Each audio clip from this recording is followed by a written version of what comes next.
On a spring afternoon in 1999, 6-year-old Annabelle Grayson vanished from her backyard. No footprints, no witnesses, no answers.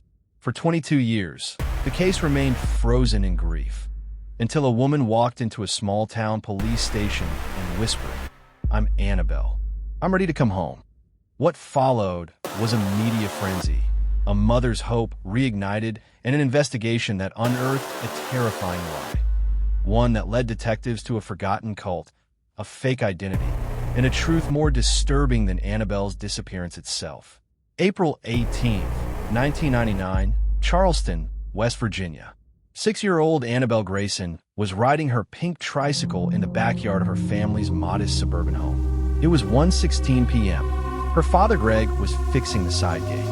Her mother, Emily, was folding laundry in the kitchen. At 1:19 p.m., Annabelle was gone. No one heard a scream. No neighbors saw a car. Her tricycle was tipped over near the tree line, and next to it, her favorite stuffed rabbit, missing one ear. What followed was one of the most intensive searches in West Virginia history. Helicopters, canine units, volunteers combing every inch of the nearby forest. By nightfall, there was nothing, and as hours turned into days, then weeks, Annabelle's face became a symbol.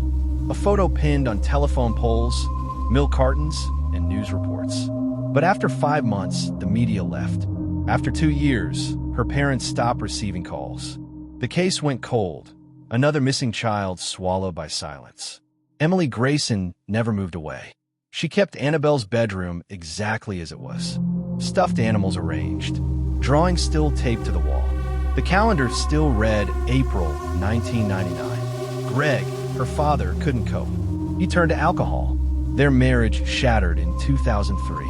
Greg died in 2011 from liver failure, believing his daughter was still alive somewhere. Emily became a recluse. Every year on Annabelle's birthday, she'd sit on the porch and light a single candle. She once told a local reporter, "I don't need proof. I feel her. She's out there." In 2015, the case was quietly archived. The detectives had moved on. Evidence degraded. No leads. No suspects. Just silence. Until July 2021, a thin, pale woman walked into the Cape Girardeau Police Department in Missouri. Her clothes were clean, but her face was hollow, like someone used to hiding. She said, "My name might be Annabelle Grayson. I think I was taken a long time ago. I need to talk to someone." Officers were skeptical. Dozens of people had claimed to be missing persons over the years. Most were mentally unstable or seeking attention. But this time, there was something different. The woman had a misaligned pinky finger, something only close family would have known Annabelle had from birth. She described memories of a pink tricycle, a one-eared bunny, and a swing set behind the house. Fingerprints were taken. After 48 hours, results came back. Match. The prints corresponded to hospital records from 1994, shortly after Annabelle's birth. DNA was inconclusive, partial degradation, but not disqualifying. When Emily met her, she collapsed into the woman's arms and whispered, "You came home. I knew you would." The world rejoiced. News outlets called it a miracle. Girl missing 22 years reunited with mother. But not everyone was celebrating. Detective Rachel Monroe, one of the original investigators now retired, watched the coverage and said, "That's not the girl we lost." Open file folder, Chapter 4, The Cult Connection, 21:00, 31:00. The woman, who now fully assumed the name Annabelle, gave fragmented memories. A place underground, a man called Father Eli, a room with no windows. The words "sacred ones" carved into stone. None of it made sense, until someone remembered the 2006 raid on a religious compound 40 miles away. In that raid, federal agents rescued 12 children. The cult called themselves the Order of the Sacred Light. The compound was deep in the Ozarks, cut off from the outside world. Its leader? A man named Elias Creed, known to followers as Father Eli. After the raid, many children were placed in foster care, some under assumed names due to identity uncertainty. One girl, age 13, named Vaughn, disappeared from her foster placement a year later. That girl, resembled the woman now calling herself Annabelle Grayson. Detectives reopened the cult case and pulled records from the foster system. Facial analysis software produced a 94% match between Lily Vaughn and Annabelle. Social workers confirmed it. She never spoke much, but she drew pictures: underground rooms, people in robes, red doors. She was afraid of the light. Lily had vanished in 2007. No trace since. The question grew louder. Was this woman really Annabelle Grayson, or a traumatized cult survivor, given her name? Then the twist hit.